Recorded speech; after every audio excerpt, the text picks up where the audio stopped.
आपने देखा होगा कि बैंक कभी-कभी ब्याज दरों को इतना ज़्यादा बढ़ा देती है जिसकी वजह से आपकी ईएमआई भी बढ़ जाती है। आप समझते हैं इसके पीछे का कारण क्या है?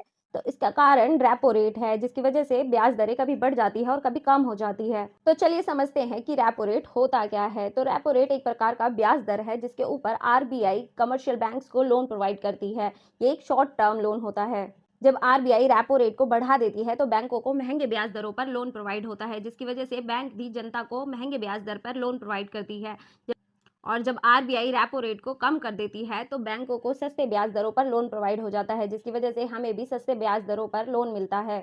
आरबीआई देश में मनी फ्लो को बैलेंस करने के लिए रेपो रेट को बढ़ाती या घटाती है जिसकी वजह से इन्फ्लेशन को कंट्रोल किया जाता है।